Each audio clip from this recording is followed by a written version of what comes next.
Thank you, Crayley. Do appreciate it. Good to see everyone here. Once again, this is the Multiverse FunRaiser 2023 Day 2 rolls on. If you're just joining us, welcome. Thank you for being here. Don't forget to like and share this video with all of your closest friends. If you wish to donate to this wonderful cause known as the John Ritter Foundation for Aortic Health, it's currently scrolling across the bottom of your screen, but it is also located within the description below. Now, for this panel, I'm going to be your moderator. Once again, my name is Ryan of Nerd Culture. Joining us is the man, the myth, the legend of tomorrow, which we'll talk a little bit more about later. Please welcome Mr. Victor Garber. Victor, welcome. How are you, good sir? I'm good. How are you? Doing well, doing well. Thank you so much for being here. Now, if you have any questions for Victor during the course of this panel, let us know in the comments. Let us know in the chat. Our producers are going to be keeping an eye on it as we go throughout the course of this very program/panel, if you will. So, Victor, once again, welcome. Thank you so much for being Thanks. here. I'm so glad I could do this.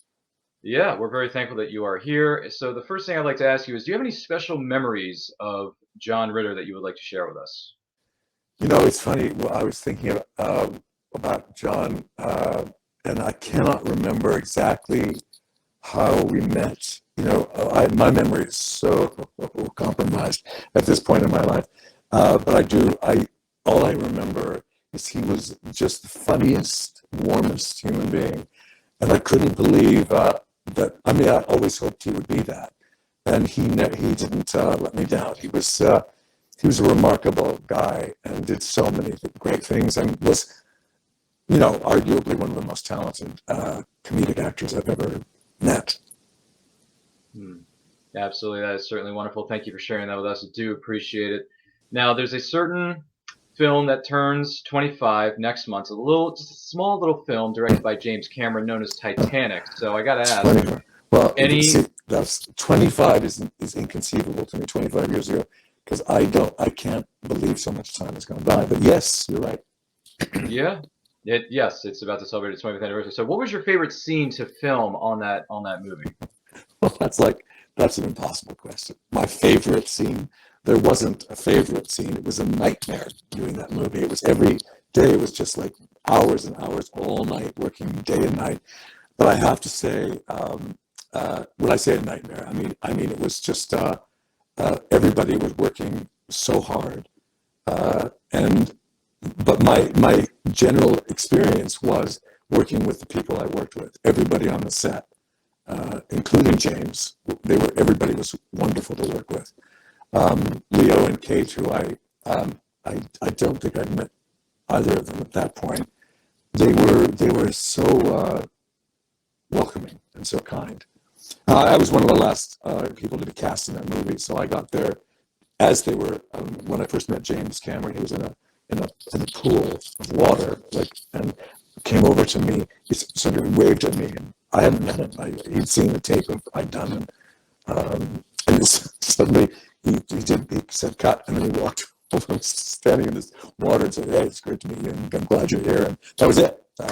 It was, and there I was for 5 months. Oh my gosh! Yeah, I mean, it was crazy. It was crazy. That's actually a lot of water. With that, yeah. Gee whiz. With that being said, what would you say was your favorite? Since this presentation is presented by our good friends here at Back of the Cereal Box, they want to know what was your favorite Saturday morning cartoon and your favorite breakfast cereal to eat while watching that program.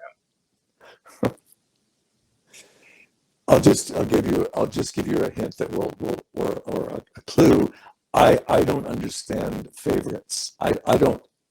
Everything I've done in my life, there was something good and something not good about it.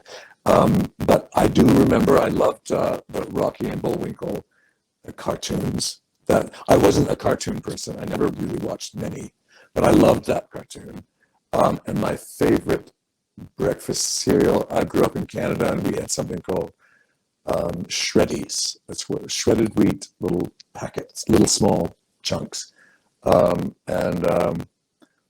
Then when I became a type 1 diabetic at the age of 12, I had to change my entire diet. But Shreddies was my go-to before that. Oh, okay, all right. I do remember watching certain reruns of Rocky and Bullwinkle, so hey. Well, you're way too young to remember the original, but I was one of the funniest, and I thought a genius cartoon. No, absolutely, absolutely. Now, a film that I believe, to a certain degree, is very underrated is something known as Tuck Everlasting. You played the character Oh of wow, Robert Foster in that yeah. particular film. Anything you remember about your experience working on set? It's one of those movies that I actually forget that I did, but it was a very pleasant experience. And I was working with my friend Amy Irving and Bill Hurt, who had known since we started out in business, and so it was and Sissy Spacek. I remember everybody was really great, and I thought it was a really charming movie, and I thought it's based on a very famous book, of course, but I'd never read the book, and so it was just a very good experience, as I recall, and it would be interesting to see again because I forget almost everything about what I did in it. I think I rode a horse in it. I think I did. I think I rode a horse in it. Is Mhm. that possible? Yes, Do there was a scene where you're searching for your daughter in the woods, and you okay. are on a horse. Well, Yes. see there, it's not gone yet. Still got something up there. Good. Yes. Yeah, Yes, you most. you think I'm joking, but No, yes, no, no. yes, I do remember that. I do remember Okay. No, fantastic. Two thumbs way, way up because I think that film is criminally underrated. I think it's a great film from that. Oh, beginning to end. good. There's no question. Oh, that's so nice. I appreciate that. Yeah. It was actually filmed in my state, in Maryland, in Berlin, on the eastern shore of Maryland. It was filmed there and in the Loch Raven Reservoir. Yeah, it was beautiful. It's beautiful there. Really gorgeous place to be. Yes, absolutely. Wonderful small town. You guys, through all the dirt, you had the carriages and the set pieces and the costumes. They were wonderful, by the way. Yeah, it was. I have to take a look at that movie sometime. But yeah, it was good. Certainly, certainly. One of the biggest shows that made a huge impact in the 2000s was something known as Alias with Jennifer Garner. So, was there a particular scene or an episode that you enjoyed filming the most? um, I enjoyed pretty much everything about doing that, except it was again brutally hard out, long hours and hard work. It's hard for me to romanticize these things, other than to say, well, we formed lifelong relationships in that show. Ron Rifkin is a very close friend. Jennifer is one of my close friends. Michael Vartan, I don't see, but we're in contact. J.J. Abrams, and his wife, and it changed my life, that show, because I was cast out of New York. I'd done mostly theater, and JJ saw something in me that was very that I fortunately was able to come up with when I did the show. But at first I thought, why is he casting me in this role? I just don't know. And then suddenly I found this, as Ken Olin said one day, it's your inner Rambo that you found. Because I came out with a machine gun, and I was, I guess, quite terrifying. And it was, it was, as I say, it changed my life. 100%. I want to take a moment to acknowledge Carl Witzman in the chat. He has a question for you. He asks, your character of Dr. Stein crossed over into so many different shows. Did that make it your longest role? No, well, I only did this show I did a lot of, those crossovers were all done in like 4 days. That was insane, going back and forth for just to the different sets. But it was also fun because I got to work with a lot of people I would never have worked with. No, I did it for, I think, two seasons. I think that's all. It wasn't that long. Oh, I gotcha. I gotcha. Speaking of Legends of Tomorrow, was it your idea to insert the line where you say, "No, you'll never get me on that ship. Whoever designed that ship ought to be shot," which was poking fun at yourself because of the character you played in Titanic. Was that your idea to say that? Was that improv? Was it originally in the No, script? that was obviously an inside joke that I was happy to do. I thought it was funny because I'm pretty particular about what I say, and I thought it was funny, so I was happy to do it.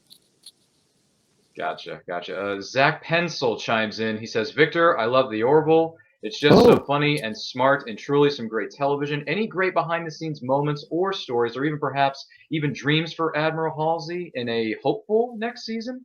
well, that's so, it's one of those things that I'm always so grateful when people say, I love that show, because I love that show. It really came out of the blue. Seth MacFarlane asked me to do it. I didn't really know him, and I just felt, he's one of the greats. He's so much fun. I've had such a good time working on that show. And it was a kind of a gift came to me, and I was one of also some of the most difficult dialogue I have ever had to learn. I had to spend weeks working on the krill and the things and design, all the number of planets, and getting them all straight, because I had a lot of monologues to deliver into the camera, which were then played to the group. But I had to do those, in one take. Well, not one take, but I did them. I tried to do them in one take, and that it was really complicated dialogue. And I agree with what Zach. I agree with you about. It's really so funny and so smart. It's so much more than people realize. And I often say to people, if you are looking for something to just that you haven't seen on television, try it. It's really entertaining. Yeah. There you go. There you go. Absolutely. Thank you for sharing that with us. Is there an actor or actress you haven't worked with yet that you would like to work with somewhere down the line? Oh, many, just many. Sure. There's. I'm actually going to see a play today with Paul Bettany, who's a British actor who um, I love. And yeah, I mean, listen, I don't even know where to begin. There's so many I haven't worked with. Meryl, who I've known since she was at Yale, we only did a reading together. That's Meryl Streep, by the way. There's only one Meryl. We did a reading together once of a Wendy Wasserstein play, and I had more fun that day. We didn't do the play together, and neither of us did the play, but working with her just is a gift, obviously. But yeah, I've been listen. I'm doing a series now in Vancouver. It's a Canadian series called Family Law, which is on the CW network, which you may know about, hopefully. And it did its first season, and the second season is coming up in June. And I'm working with these incredibly talented Canadian actors. I'm also Canadian, but this is the first all Canadian show I've done really in a long time. And they're Jewel State is the name of the leading actress. Janelle Williams and Zach Smedu. They're my three children, and it's just I hope we get to do another season in June, because it's just been a joy to do. Well, congratulations on that, and we wish you the best of luck with Family Law moving forward. Absolutely, Thank you. absolutely. Is there a genre that you enjoy working in more so than some of the others? Genre. It's just all about the script. I mean, it doesn't matter what genre if it's not well written, I don't care to be in it. I've been lucky that I've been involved in really good things, and so I mean, I never thought I would be playing, a double spy. I never thought I'd be, playing a superhero ever. These are things that I don't sort of plan. They just if it comes to me as a script, that's how I make all my decisions. It doesn't really matter what genre. I mean, I'm not crazy about long hours on movie sets. I'm not crazy about stunts and special effects. So, that's when there's too much of that, I find that really exhausting and tiring.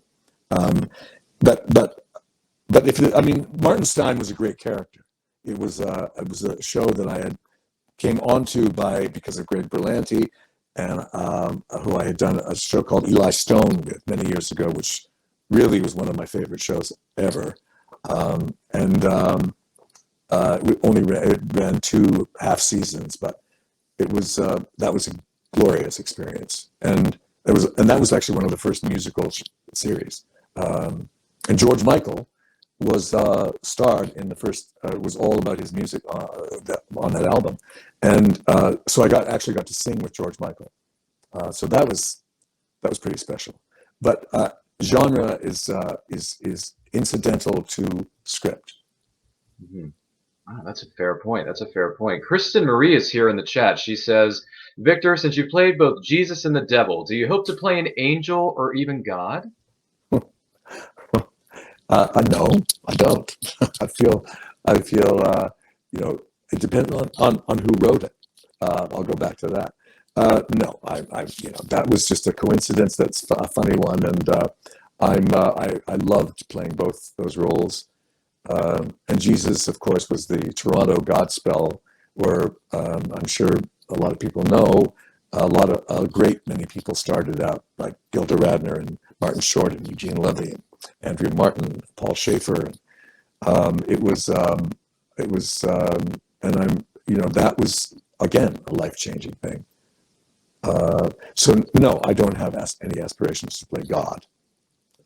I'd be curious to know how to do that, but there was a play that Sean Hayes did on Broadway and Jim Parsons did, playing God. Yeah, they were both very, very effective. Oh, wow. There you go. Yeah. And yeah, there you go. And Jay Goldstein's here. He says, we love seeing you on stage. Little Litke in night music, I believe is what he's trying to get at. Like little in night music. I'm not sure. Jay, I'm a little confused there, but a little night music. I played. Oh yes, Frederick. Mm-hmm. In the L.A. opera production of A Little Night Music, if that's what he's referring to. And I did a musical reading of it many years ago in New York. It's one of my favorite Sondheim shows. Maybe, I feel so fortunate to have done many of them. But that original production was one of the first things I saw in New York when I was very young. And I remember, as you can see, I remember very little. But I do remember seeing that, and I remember Len Cariou playing the part I ended up playing, and I remember it. I can still see him, and thought he was one of the greatest performances. And Glynis Johns, who a lot of people won't remember, but she was one of the great British actresses. I loved doing that show. Fantastic stuff. And Jay Goldstein goes on to say, he was so nice to my mom. She loved you, Victor. Jay Goldstein, don't I know you? Or if I got the wrong Jay, maybe. I was nice to your mother. I'm so glad, because that would be bad if I wasn't. I hope I was nice to your mother. And Molly Daniels goes on to say, singing with George Michael. That's so cool. Yes, it was. It was. I can't even believe I did it, but I did it. And it's recorded on film. There you go. And Krista Marie chimes in. She says, any fun stories from working on the First Wives Club? Yeah, many. First Wives Club was kind of a break for me. I hadn't done many movies, and I was having trouble getting seen for movies. And Eileen Starger, who I'm still in touch with, I actually just got an email. She was a brilliant casting director, and she wanted me to do this movie, and and I think the director was of two minds, and she and my manager Bill Butler, they somehow got me into I think I did a reading of it when they were doing it. They didn't have anybody for the part then, and I think it was sort of like an audition, but not really, but it was, and I had a great time. I mean, Goldie, who I know personally now, but was just a blast to work with. We just laughed and had so much fun, and it was really. And then I did a wonderful scene with Sarah Jessica Parker at the end of the movie, which still remains one of my favorite scenes I've ever done. And we're close friends, and now we talk about that as being, for both of us, a really special movie. Fantastic stuff. I'm gonna have to go back and rewatch First Wives Club. It's been a minute. It's been a minute. Well, basically, I'm only in it for a minute. And the scene I'm talking about with Sarah was almost less than a minute. But for me, I remember being outside, and it was really cold, and it was just a joy to work with her. I see. And Jay Goldstein goes on to say, "Yes, you do know me, Los Angeles tech guy." He Oh my says, God! Yes, I can't really see the picture, but yes, hi, long time. Yes, Jay was very, very helpful to us in our house. "Oh, wow, there you go. See, all the dots are connecting, fellas. Wow, who knew? It, it's Jay, yeah. it's absolutely wonderful stuff." Phoenix Sisters chimes in. I believe that's either Crayley or Kelly who's running that account. They say, "Absolutely love your work, Victor. If you could have a dinner party with any four of your characters, which would you Oh, choose?" that's a very creative question. Um, I would choose. Oh, there's so many. Definitely Thomas Andrews. Um, I just that would be that. I'd actually only want him there. But I'm going to increase now. Um, uh, I've played so many. I'm trying to think. There's some that are just mythical, but Thomas Andrews. Oh, and hmm, I'm stuck. I'm stumped. I don't know who else I would invite. Uh, that I've played. I've played. Who else have I played that's real? Hmm. Well, I mean, you Someone played help Robert me. Foster and Tuck Everlasting. You played, I don't know, what was it, Oh a bank yes. Well, manager? You played a bank manager briefly in The Town with Ben Affleck. yeah, that was too brief to remember. Yeah. Who did I play in? The ambassador in Argo, whose name just went out of my head. Ken. This is I can't think of his last name. This is embarrassing, but I would like to meet him, talk to him. So there's two.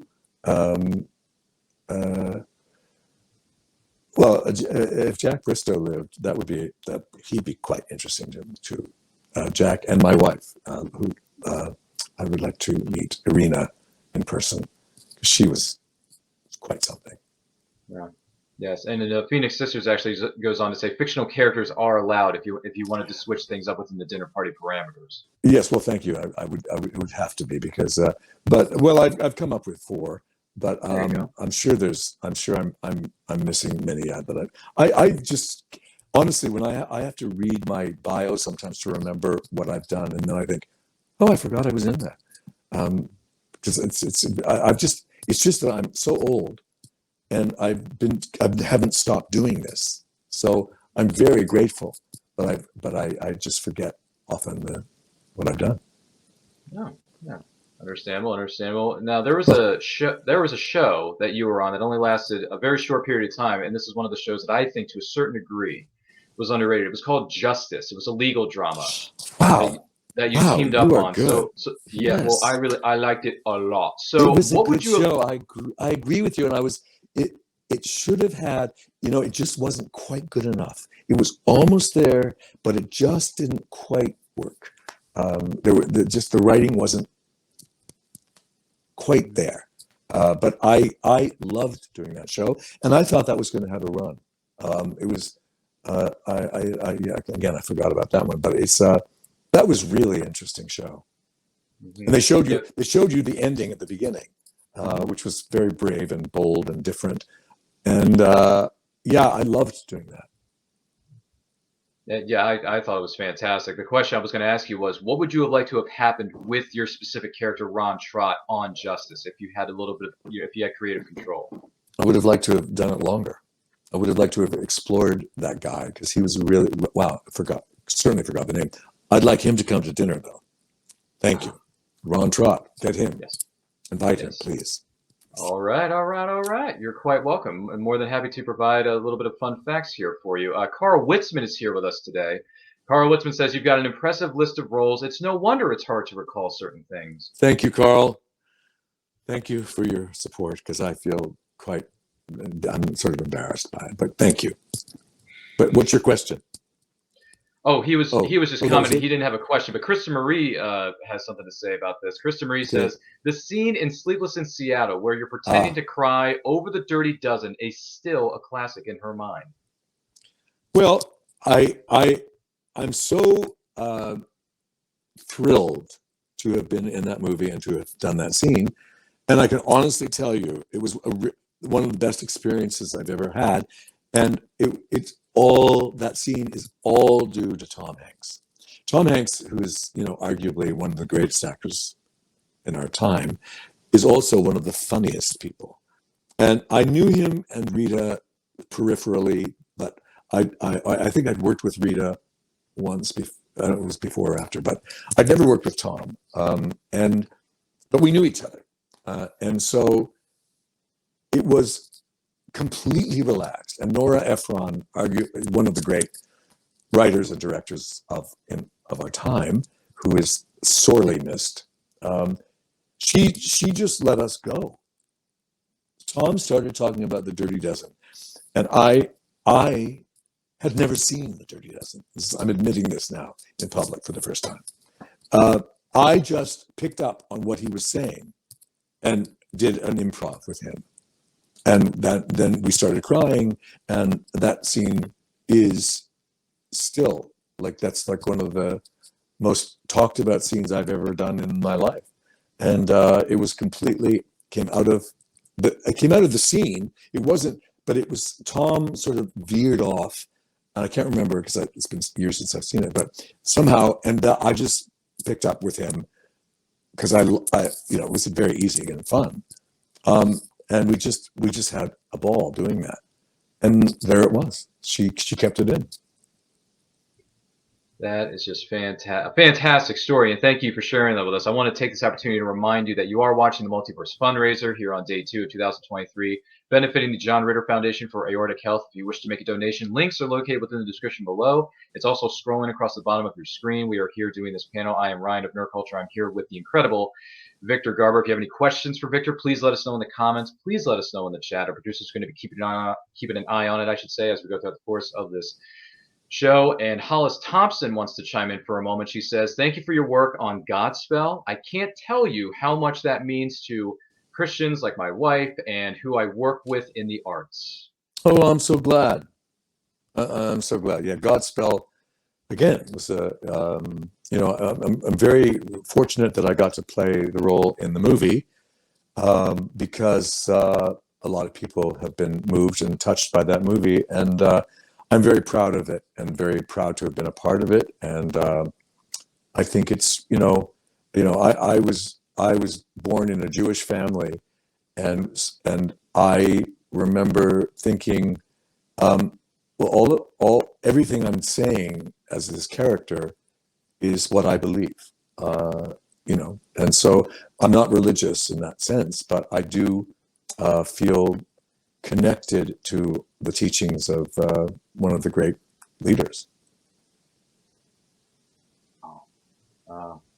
Incredible. Thank you for sharing that with us. Phoenix Sisters chimes in. This would be Kelly. More specifically, it's Kelly who asks, is there one of your roles that you wish you were asked about more often? Well, if I could remember them, I'd be thrilled to answer. No, I'm just flattered and astonished that when people bring it, like Ron Trott, I mean, that name would never have come into my head. But I'm very happy to do things like this, because now I'm reminded of things that I really enjoyed doing. So I'm happy to talk about any of the characters, if you can remind me what they were, who they were. Yeah, absolutely, no problem with that. Always happy to. I'm sure our audience is welcome to bring in fun facts or bring in the information that you may need to help answer the question even further. Krista Marie chimes in. She says, "Have you kept any items from your TV shows or movies? Anything from set?"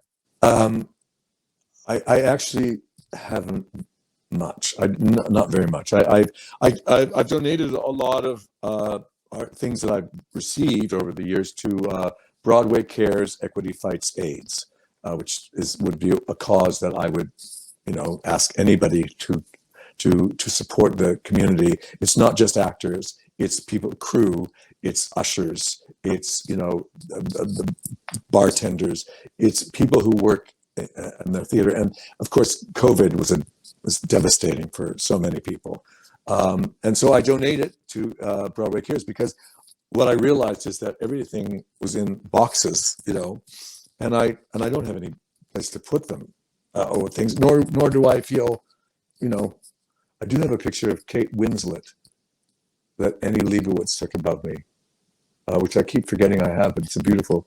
I can't. Well, I can show it. Do you want me to show it to you? Oh, that would be wonderful. Yes, please do. If I don't cut us off, how do I turn? Can I turn this around? And I don't know how to do this. This is where my abilities are really challenged. I don't know how to turn this around. Well, I mean, that's okay. If it's too much technical, I'll do this. Okay. No, that's easier. This is a great photograph. Oh my! Wait. There it is. Yep, we see it now. Oh, wonderful! Is that good angle? Mm-hmm. Mm-hmm. Okay. Yep, we can see it. That's something I treasure. Wow, that is truly amazing. And Phoenix Sisters Cosplay took the liberty of posting the website known as BroadwayCares.org in the chat. So if people want to know more about it, the link is there for you to go to. And if anybody can remember, if I worked with John Ritter, what I did with him, I really appreciate knowing. I knew him. I know that, but I just and I adored him. But I can't think if we worked together. Okay, leave that out there. It's okay. It's okay. And Chris, a moment ago, Krista Marie chimed in. She said, "BCEFA, the flea market, is great fun as well as a wonderful fundraiser." That's what she was mentioning a moment ago. So that's wonderful stuff. Thank you, Kristen, for bringing that up. And also, Zach Pencil chimes in. He says, "Victor, as you mentioned, you've played some very interesting real-life people. Any historical figures, famous or not, whose story you would like the opportunity to tell on stage or on screen?" No, no, not really. I mean, I just I wait till somebody says. I mean, I played Macbeth once on the stage, and it was a role that I had no interest in playing. Didn't think I was capable of playing. More to the point. And my friend, Nicholas Martin, who was a director and a close friend, and he said, "You should play Macbeth." And I said, "No, that's a terrible idea." And then one day we were working in Williamstown, the Festival Theater in Williamstown, Massachusetts, and then he said, "Read the play." And I read it, and he was a director, and he was directing me in the play I was doing there. And I read the play, and I thought, well, why not? Maybe I should try this. And I did. And it wasn't, I don't think it was very good, but it was a life-changing experience for me. And so I was grateful. I miss him because he used to tell me, well, oh, you should do this, or you should do that. He told me I should do Present Laughter, which was the next thing I did with him, Noel Coward play. And I said, really? I don't really have, my imagination is thwarted, I think. I need people to tell me what to do. I see. No worries. Plenty of stories, plenty of characters out there. No question about it. Julia Alabidi Patterson. I hope I'm pronouncing that right. Julia, if I mispronounce it, I sincerely apologize. But she chimes in by saying, "Thank you for being here today, Victor. If you could do a Broadway show or a play that you haven't done before, what would it be?" That's I don't know if I will do a play again. I would like to do a new play, and I was supposed to do a new play that didn't happen 2 years ago, but it was due to COVID and then casting things. So I'm waiting for a play. If something really great came along, I would certainly consider it. But the other thing is I'm at a point in my life where 8 shows a week at my age, really it would have to be a part that I could manage physically. The last thing I did was Hello, Dolly, which was one of the great experiences of my life with Bernadette Peters.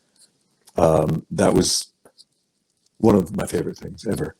And but that was, and after that was done, I thought, well, what's next? And nothing's come up. So I don't know. I don't know what it would be. All right, all right.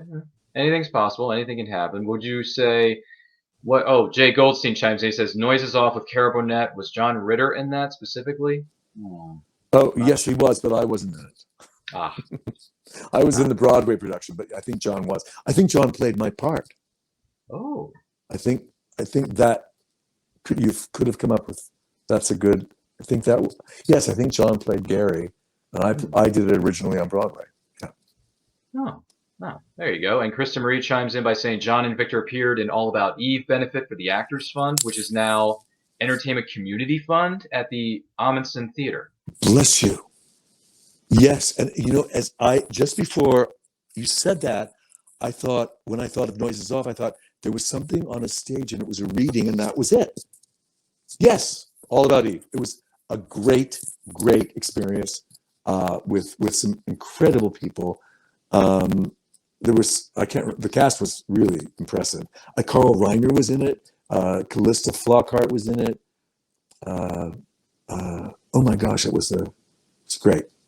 And it was a benefit for a stage reading for people who could pay and for a lot of money. And we were just sort of in chairs, and it was loosely staged, but not really. And yes, John was in that. Thank you. Oh my goodness! Wow, that's certainly a great cast, and I would certainly say fasten your seatbelts. It's going to be a bumping night, as one of the characters Wow, says. well done. Thank done. You. Thank you. I sat down one day and I watched the film All About Eve, and I really liked it. I really liked it. It's a fantastic movie. Mm-hmm. It's one of the best screenplays ever written. Mm-hmm. Yeah, I have it in what is known as the Criterion Collection, which is a set of which is a studio that remasters films with new special features and behind the scenes tidbits and things like that. They even come with a production booklet that lays out some of the behind the scenes production notes from the filmmakers, the producers, the writers. If they're able to gather it. I mean, some things may have been lost, but they try to gather as much information as possible within these sets. So if you go to the Criterion Collection online, there's a massive library of films from way back when. Some of them are the 80s, 90s, maybe some more modern day films that have been digitally remastered and preserved, if you will. Wow! And are you able to watch these movies, or do you have to buy them, or do you have to? Can you get them? Yes, you can buy them on Blu-ray, DVD, and there's also the Criterion Channel, or the Criterion. I believe it's the Criterion Channel, but it's a streaming service. It's online. You can sign up for it. You can access it if you sign up. For I believe it's a monthly subscription. I believe like some of the other streaming services that are out there. But if you do, you are able to watch these films and maybe watch some of the behind-the-scenes documentaries and filmographies or commentaries, if you will. Yes. Oh, that's fascinating. Wow. I'm so out of touch. But well, Criterion Collection, some pretty cool stuff. May want to take a look at it. Zach Pencil chimes in. He says, "Time for me to write the next great American play to get Victor Garber on board. New life goal unlocked." Well, Zach, thank you. Good luck. That's great. I'm very flattered. Mm-hmm. Yes, and Jay Goldstein also goes on to say there was a 2003 ABC All-Star Party with Amy Yasbeck and John Ritter at one point. Oh, that's interesting. Huh. Wasn't aware of that. And Krista Marie says, "We spent Mother's Day at Hello Dolly."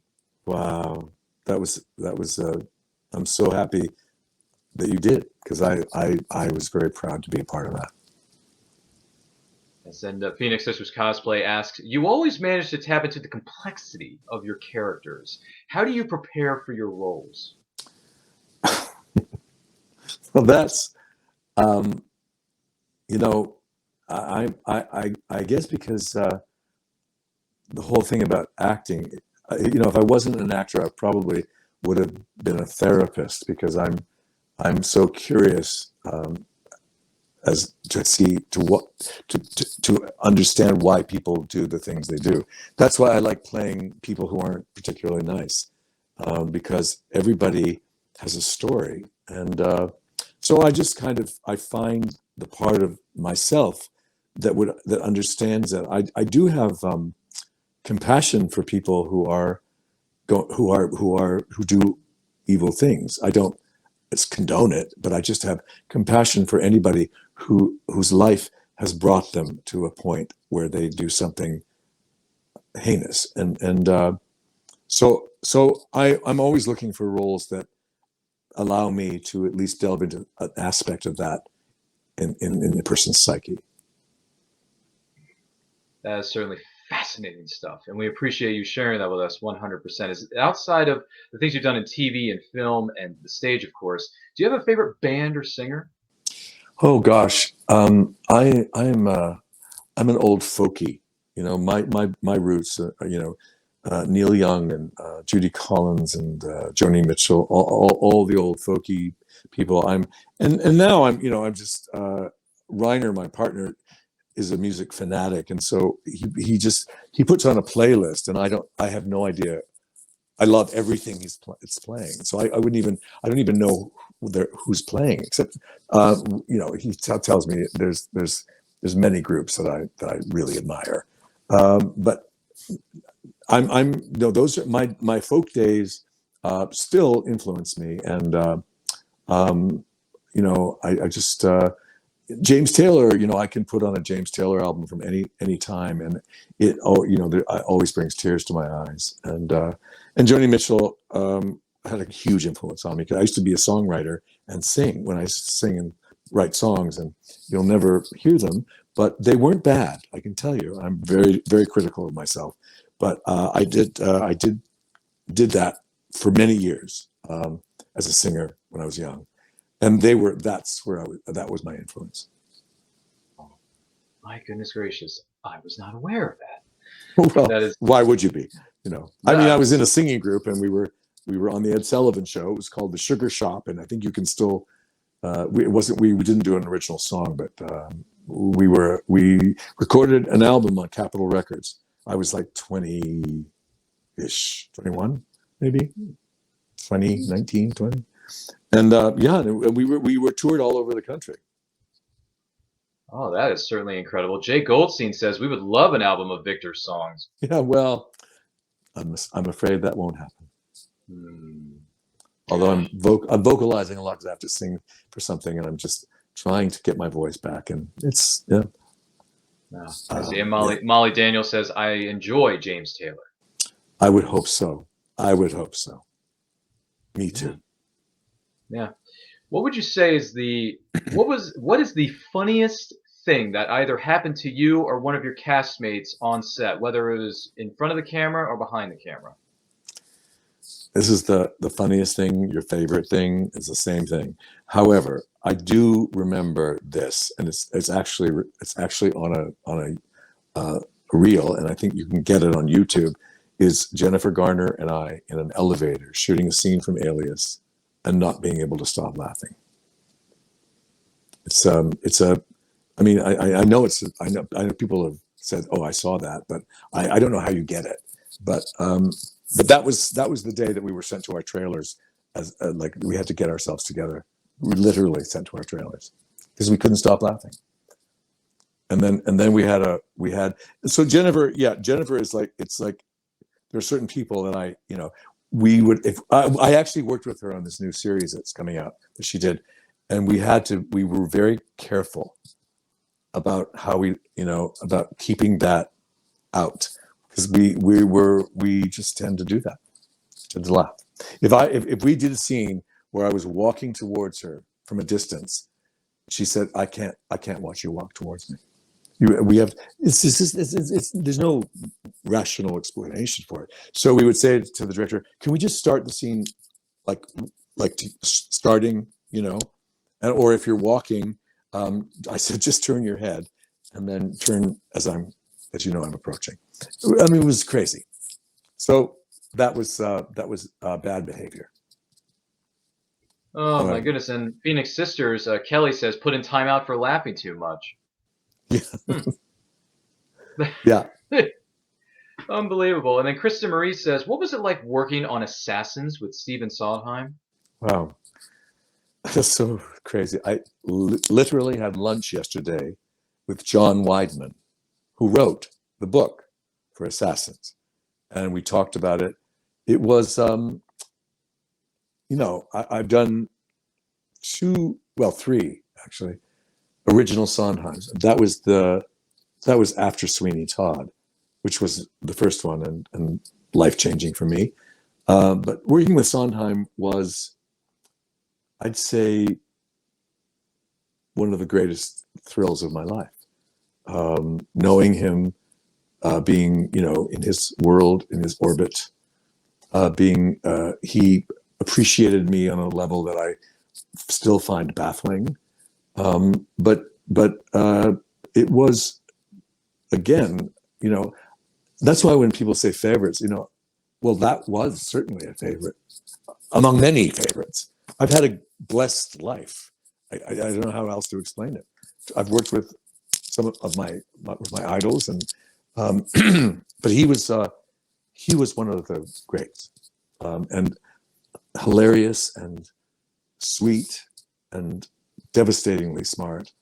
And Assassins, it wasn't a success at the Playwrights Horizons where we did it, but somebody, thank God, was willing to spend the money to record that cast. That was the original cast of Alias. Before it all, it's been done again successfully on Broadway, but our production was, I'm so grateful that it was recorded because I have proof that I was in it. Because it's a beautiful, beautiful album, I think. Oh, that is truly extraordinary. Do you have any favorite, or do you have any hobbies outside of all the acting you've done? Do you have any hobbies that you enjoy most? Hobbies. No, I mean, it used to be songwriting was sort of a hobby, although I did it professionally too. But no, my hobbies are having dinner with friends. That's my favorite thing to do. We do that a lot, and it's one of my favorite things. But I have no sports abilities at all, and I do my addiction is playing Sudoku on my phone, and it's really out of hand. Although I can do the expert puzzles. Sometimes I've done it in 8 minutes, but that only happens about every year. And believe me, I try every day. So once a year I do it that fast. All right. I gotcha. What would you say is the best piece of advice you've ever been given? I wouldn't even know. I think it was just from things I read when I was young, of just believing that I am a co-creator of my life, and that I have a say in what happens. Of course, it's way too complicated to go into, but I do believe that I'm here because I was determined to be here. And that advice came from many people indirectly and from books that I read when I was very young. Oh, okay. I gotcha. Is there a place in the world that you haven't traveled to yet that you would like to travel to someday? Well, pretty much everywhere. I'm finally going to Mexico City, which we're going to in February, and a beach. A friend has a beach house on the west coast in Escondido there, and I'm very. But yeah, I'd like to go back to Italy, and I worked there once doing a mini series, and I'd like to. I want to go to England in June, but I'm not, because I think because I have type 1 diabetes. I was tentative to go on a safari, for instance, which I thought, I wish but it's too. I'm too frightened of it. I'm frightened of being away from, if I happen to be run out of insulin or somewhere where you can't get glucose tablets. Any type 1 diabetic in there, I'm sure many listening to this or watching this knows what that is, and it's something that I think about. I have to think about every day. So I don't travel as freely as I would like to. But yes, many places. Ah, gotcha. And Krista Marie chimes in. She says, another film that's celebrating 25 years of existence is The Wonderful World of Disney's Cinderella. Any tales Right. from that talented set? Well, that was a wonderful set. It was a great time, and I loved working on that. And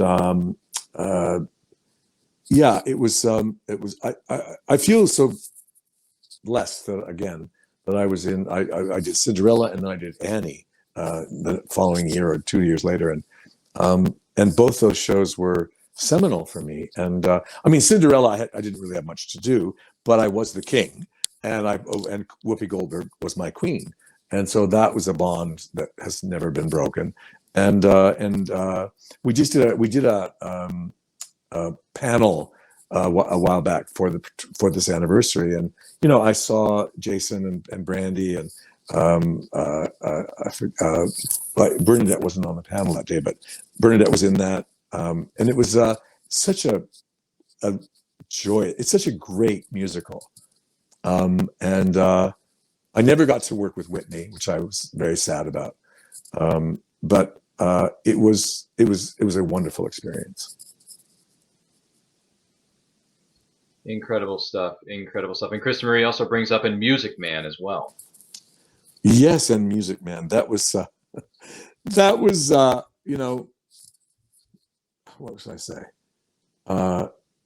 The great thing was I worked with Molly Shannon and Deborah Monk and Kristen Chenoweth and Matthew Broderick.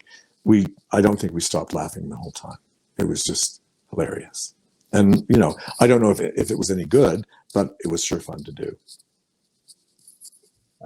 Fantastic. And Krypton Report chimes in. That would be Tyler more specifically. He says, it's awesome to see Victor here. Thank you. Mm-hmm. Very, very happy. And Javier Diaz, I believe, he says, I played Tommy in The Music Man when I was in high school. Javier did. I'm sure there are many Tommies out there. And I played Mayor Shin, but I always wanted to play Harold Hill, and I never got the chance. Man, gotcha. Kind of Yeah. Bummer there. It's okay. It really is. With that. Well, for someone who is aspiring to be an actor, what piece of advice would you give that individual? If there's anything else you can do that. But don't, if you can't, if acting is the only thing you can do, and I really mean this seriously, then you have to, it's going to be much more work than you think. And to be a good actor and to be professional and just be, learn your lines and show up on time. There you go. There you go. Good mic drop moment there. From the desk of a small press publisher, that would be Jody McPhee, if I remember correctly. Joe, good to see you. He says, are you a comic book reader? And if so, what would be a title that you would suggest anyone in reading? I'm sorry to tell you, I am not a comic reader. I don't read comic books. And I know nothing about most of the shows that are on television. I know nothing about. The fact that I was in Legends of Tomorrow was just a fluke. And I never really understood what was going on. Oh, all right. Well, there you go. Well, True honesty at its finest. I'm joking. I'm being silly, but it's kind of true. And I would always have to say to Franz, who played the other half of Firestorm, I said, "What's happening? What are we doing now? Is it you? Was it me?" And he was his adorable and wonderful, talented actor, and he would always explain to me. I'd say, "Oh, okay, I can do that then." He was very patient with me. Incredible. Patience is indeed what is known as a virtue. And Phoenix Sisters Cosplay, known as Kelly, says, Victor, you are an absolute delight, and we appreciate you being here so much. And thank you for sharing so many of your stories as we're getting towards the end of our time. But I do want to ask you this. Would you ever be up for playing another superhero or even supervillain role somewhere down the line? Sure. I mean, as long as I didn't have to work more than 12 hours a day and didn't have to do stunts outside. Yes. No stunts outside. Or basically inside, because you don't want to see that. But yeah, of course. I mean, I may be involved in something I can't really talk about that is a supernatural show. That I said, as long as I don't have to work. I mean, in Legends of Tomorrow, there were times when we worked like 16 hours, and we'd be outside in the rain, and I freezing, and I certainly wouldn't be able to do that now at this age. I didn't do it very well then, but yes, yes. is the answer. Yes. Okay. All right. Yes, we can see your point on that. Is there a book or writer that you would recommend people to check out? What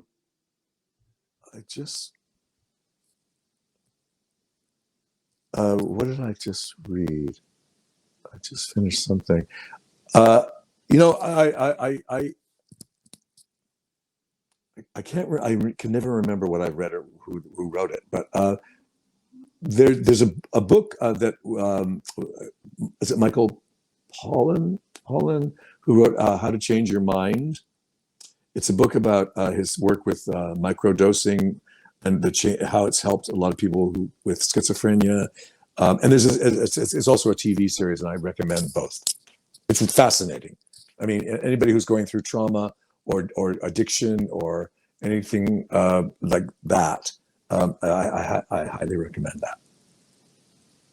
Oh, well, there you go. For the person who may be watching or listening to this, feel free to check that out as we go throughout the course of time here. I know it's not on screen, but Krista Marie chimed in a moment ago. She said maybe more voice acting, such as Green Lantern First Flight, that you took part in, I believe, if I'm not mistaken.